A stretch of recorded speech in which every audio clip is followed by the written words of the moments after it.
Hello guys! Hello mga 5'9", good morning! Ayan, Ate Guard Rachel here. Welcome back to my YouTube channel, Ate Guard TV. Ayan, so, uh, ayan, pumayat na ba ako guys? Kung mapapansin nyo sa mga previous ko na vlogs, ang laki-laki ko doon, umabot ako ng 115 kilograms, 115. Tapos umuwi ako nung May, birthday ni tatay, nandyan yung word na word sila, ginigising nila ako kasi grabe ang lakas ko daw humilik. At yung tita ko, natulog ako sa tita ko, ginigising ako na kasi parang naghahabol daw ako ng hininga. Sobrang hingal, sobrang ano talaga, hirap, sobrang grabing lakas ng hilik ko. So, nung pagbalik ko dito sa Manila, nag-decide na akong magpapayat, magbabawas. Pero alam naman natin, napakahirap talagang magpapayat, di ba? So, bakit ako pumayat?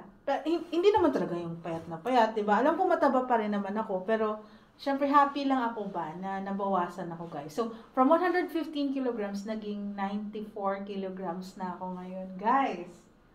So, anong aking ginawa? So, of course, gusto ko lang i-share sa inyo yung aking diet. Ito yung tinatawag na calorie deficit. Ayan. I'm sure familiar na kayo nito. Calorie deficit. Ba't po ba? Ay.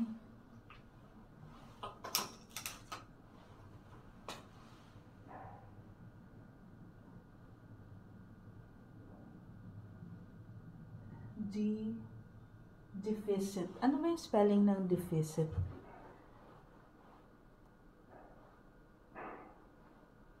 Calorie deficit. According to medical news today, a calorie deficit is when a person consumes less calories Deficit? than they burn. A person's individual health and circumstances will affect their calorie needs. A person can create a calorie deficit by consuming fewer calories than they need to.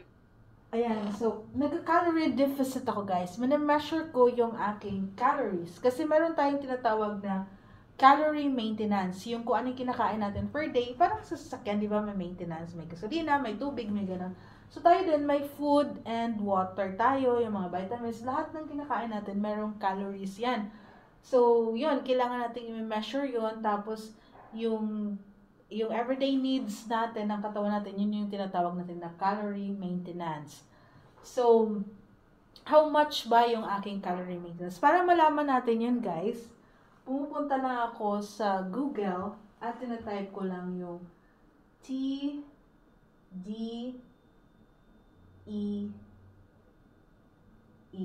Yan. Or yung tinatawag natin na total daily expenditure. Ano daw? Total daily energy expenditure. Ayan. So, nandyan lang yan sa Google. Ayan. So, paano natin makukuha ito? So, for us, in order for us to know our calorie maintenance, guys, ang mga 5'9", so, kailangan natin, of course, pumunta sa Google. I-type natin dito yung TDEE, Total Daily Energy Expenditure. Tapos, type na. Mag-okay na tayo dito, di ba? Tapos, ano ba yung TDEE? Ito, nakalagay dito na, it is a measure of how many calories yung nababurn natin per day, yung kailangan natin i-burn. This calorie calculator will also display your BMI, yung ating body mass index, yung ating BMR, yung basal metabolic, ano ba to? Metabolic rate, ewan ko kung ano na yan, masyado ng ano. Tapos, macros and many other useful statistics, ewan ko. Bahala ko dyan, manood kayo sa TikTok, guys. So, syempre, ito, punta tayo dito sa, ilagay natin dito yung gender, either male or female. So, syempre, female naman ako. Ang aking edad ay 33 na ako, guys.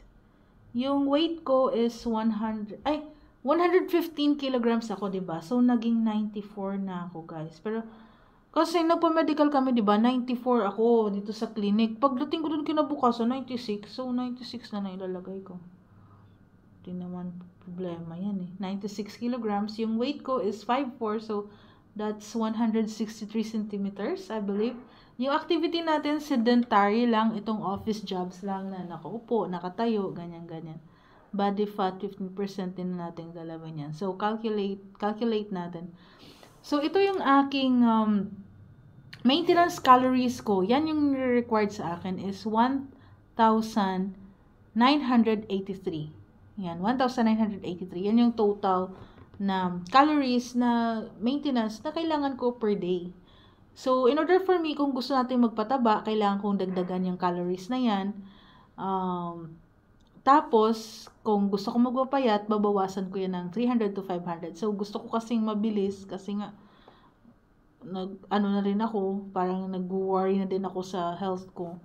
So, ginagawa kong 500. So, meron akong 1,983 minus 500. So, 1,400 na lang yung aking calories per day.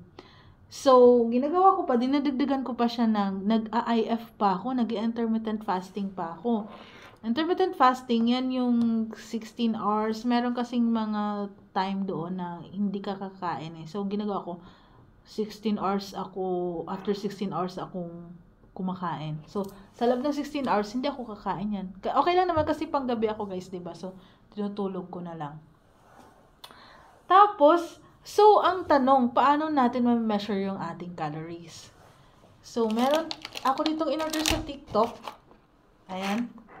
Ito yung food scale. Ito yung food scale, guys, oh. Ayan. Order ko to sa TikTok. Tapos, ayan, dito natin, i-on natin dito. Tapos, mami-measure mo natin dito kung by gram siya.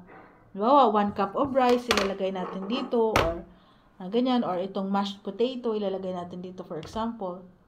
Ganyan.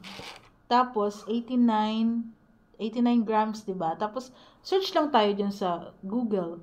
Or madami dyang mga apps eh, kasi alam ko may bayad yata eh. Tapos, search mo na lang how many calories is 1 cup of rice, or how many calories is 89 grams of mashed potato, ganon. Basta kailangan, dyan lang tayo sa 1,4. Kasi diba 1,9 yung aking maintenance na calories. So, babawasan ko siya ng 500 kasi nagpapayat ako. So, 1,483 na lang. Yan. Per day. Madami pa din to, guys. Madami pa din to. Ayan. So, medyo mabagal lang. Kailang mabagal lang kasi minsan kasi napapakain din ako. Kaya, ayun. Ayun, guys. So, kung gusto niyo itong mag-avail, kung gusto niyo itong mag-order nitong weighing scale, meron dyan sa TikTok shop. Madami dyan sa TikTok. So, punta lang kayo sa aking TikTok shop. Marlab. MARLAB shop. Ayan. Affiliate lang ako dito guys. So, namumursyento lang ako. Tapos, dyan na kayo mag-add to cart na kayo dyan. Tapos, Marlab shop. So, iba yung supplier nito yung magpapadala sa inyo, ha? Ako, wala akong kinalaman dito kung ano. Pero, alam ko legit naman dito sa TikTok, eh. Tapos, basta pag nag-order na kayo, dito kayo dadaan sa akin na, meron akong 3 to 5 pesos na earnings. Ayan. Tulong nyo na rin yan sa akin, guys. Ayan, so, hindi ako expert salita ito. Basta gano'n lang, gusto ko lang i-share sa inyo na ganyan, ng idea kayo. Dami naman dyan sa TikTok, sa mga Google. Basta calorie deficit, or isa pang i-search nyo yung IF, yung intermittent fasting. Ganyan. So, para kung gusto nyo mag-lose weight. Iba pa rin talaga pag, di ba, sa nature ng trabaho natin, mga 5'9", di ba, dapat physically fit tayo, yung ganyan. Kasi, dyan kasi yung respect natin makukuha, eh, pag, di ba? So, I hope may natutunan kayo, and, ayun, thank you so much pag nakarating ka sa part ng video na to. Thank you mga 5'9" sa pag-support kay Ate Girl TV. Don't forget to like, comment, and subscribe. Ingat tayo sa duty. Bye-bye guys.